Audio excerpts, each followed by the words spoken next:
Hi friends, welcome back to my channel. இப்போ வந்து நம்ம வெந்தயக்கீரை குழம்பு எப்படி வைக்கலான்னு பார்க்கலாங்களா? இதுக்கு தேவையானது ஒரு கட்டு வெந்தயக்கீரை, சின்ன வெங்காயம், 4-5 பல் பூண்டு, 2-3 வரமிளகாய், ஒரு ஸ்பூன் அளவுக்கு கடுகு, ஒரு ஸ்பூன் மஞ்சள் தூள், அப்புறம் தாளிக்கிறதுக்கு எண்ணெய், கொஞ்சமாக கருவேப்பிலை, கொஞ்சம் மல்லித்தலை, அப்புறம் கொஞ்சம் தேவையான அளவு உப்பு, ஒரு மூடி தேங்காய். இப்போ மிக்சர் ஜாரில் கொஞ்சமாக மல்லி ஆட் பண்ணிக்கலாம். அது கூடவே சீரகம், கூடவே மிளகா ஆட் பண்ணிக்கலாம். ஆட் பண்ணிவிட்டு இது கூட ஒரு வரமிளகா மட்டும் போட்டுக்கோங்க. கூட கொஞ்சமாக பெருங்காயத்தூள், அப்புறம் ஒரு ஸ்ட்ரிங் அளவுக்கு கருவேப்பிலை, கூட இது கூட தேங்காய் ஆட் பண்ணிக்கலாம். பூண்டு ஆப்ஷனல் தான். எல்லாம் போட்டு நல்லா அரைச்சி தனியாக ஒரு பேஸ்ட் எடுத்து வச்சுக்கலாம். இப்போ ஒரு டம்ளர் அளவுக்கு பாசிப்பருப்பு எடுத்திருக்கேன். இது வடச்சட்டியில் போட்டு நல்லா வறுத்து எடுத்துக்கலாம். நல்லா கொஞ்சமாக கலர் மாறுற அளவுக்கு, அதோட ஸ்மெல் வர அளவுக்கு நல்லா வறுத்து எடுத்துக்கலாம். இப்போ வறுத்தெடுத்த பாசிப்பருப்பை நல்லா கழிஞ்சிட்டு அதை ஒரு பாத்திரத்தில் போட்டு நல்லா வேக வச்சுக்கலாம். எல்லாத்தையுமே போட்டு நல்லா வேகணும். வேகிறதுக்கு நான் கூடவே கொஞ்சமாக விளக்கெண்ணெய் சேர்த்துறேன். இது நல்லா பருப்பு சீக்கிரமாக வேகும் விளக்கெண்ணெய் சேர்த்தும்போது. கூடவே ஒரு ஸ்பூன் மஞ்சள் தூள் ஆட் பண்ணிக்கலாம். ஆட் பண்ணிவிட்டு நல்லா கலக்கி விட்டுக்கலாம்.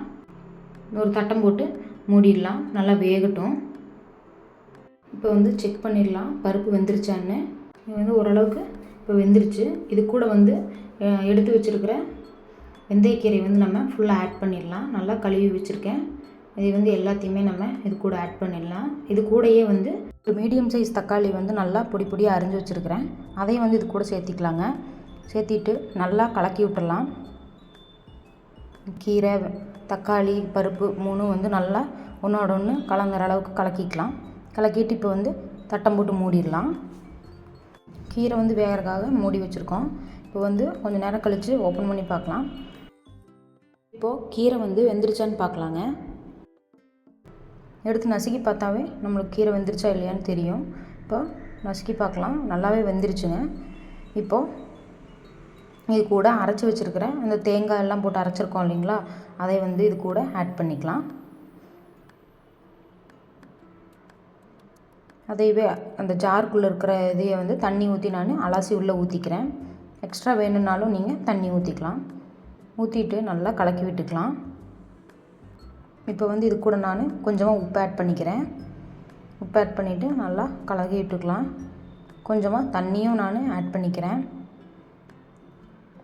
ஏன்னா தேங்காய் போட்டிருக்கங்காட்டி நல்லா கொஞ்சம் திக்காயிரும் கடைசியில். அதனால் தண்ணி கொஞ்சம் தாராளமே ஊற்றிக்கலாம். ஊற்றிட்டு நல்லா கலந்து விட்டுறலாம். கலந்துட்டு தட்டம் போட்டு மூடிடலாம். இப்போ நல்லா கொதிச்சு வந்துருச்சு. ஒரு கலக்கலாம். அடியில் அந்த தேங்காய் இருக்கங்காட்டி பற்றி போயிடும். அதனால் நல்லா கலக்கி விட்டுறலாம். இப்போ இதை எடுத்து தனியாக வச்சிடலாம். இப்போ வடச்சட்டியில் கொஞ்சமாக எண்ணெய் ஊற்றி கடுகு போட்டுக்கலாம். கடுகு நல்லா பொரிஞ்சதுக்கப்புறம் சின்ன வெங்காயம், ஒரே ஒரு வரமிளகாய் எடுத்திருக்கேன், அப்புறம் கொஞ்சமாக கருவேப்பிலை, இதெல்லாம் போட்டு நல்லா வணக்கிக்கலாம். நல்லா வெங்காயம் வணங்கினதுக்கப்புறம் அதை தூக்கி அந்த குழம்புக்குள்ளே ஊற்றிடலாம்.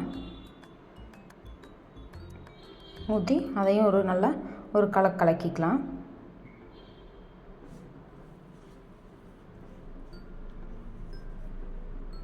கலக்கிட்டு தட்டம் போட்டு மூடிக்கலாம். ஒரு கொதி வரட்டும்.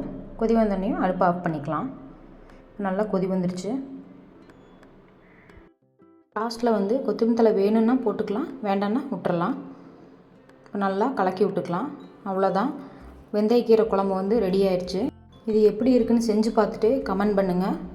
லைக் பண்ணி சப்ஸ்கிரைப் பண்ணுங்கள். தேங்க்யூ.